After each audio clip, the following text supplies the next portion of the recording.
سے ادھر آئے اور اپنے مخصوص انداز میں خطاب ارشاد فرمائے۔ میں دعوت دوں گا استاد محترم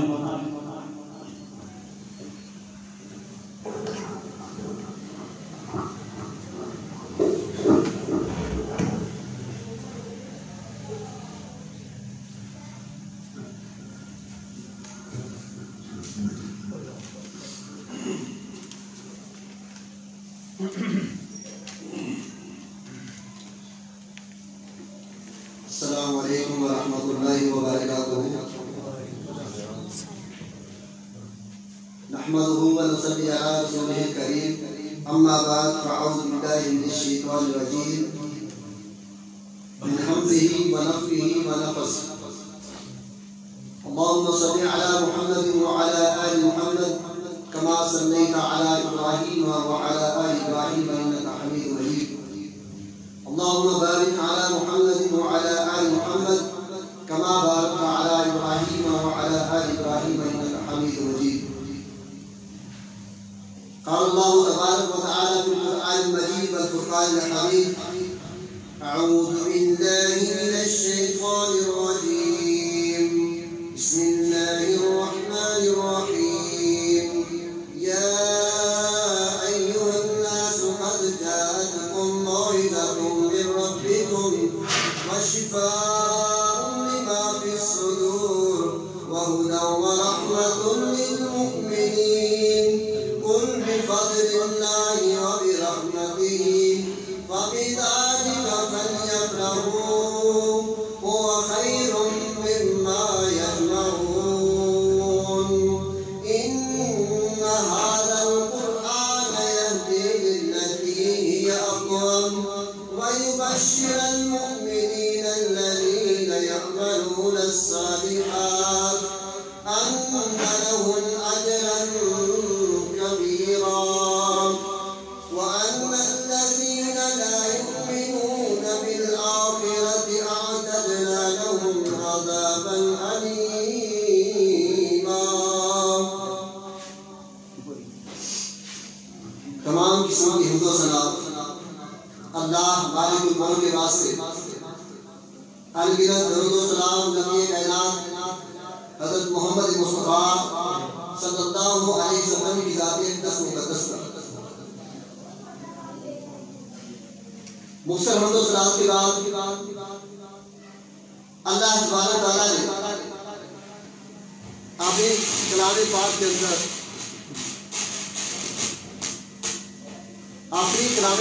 اندر اپنی اس کتاب کی توصیف اور اس کی وضع فرمائی ہے۔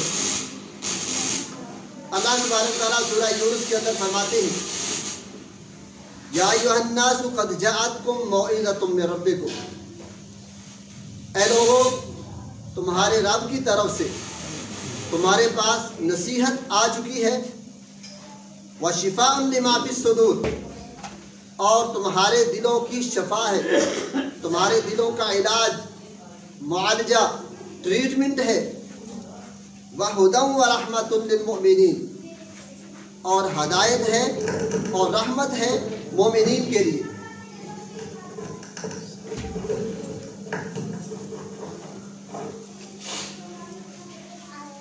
اللہ تبارک تعالیٰ اپنے پیارے پیغمبر کو ساتھ فرماتے ہیں: قل بفضل اللہ، اے پیغمبر صلی اللہ علیہ وسلم کہہ دیجئے بفضل اللہ وبرحمتہ، اللہ کے فضل اور اللہ کی رحمت کے ساتھ، فبذالک فلیفرحوا، ان لوگوں کو چاہیے کہ خوش ہو جائیں،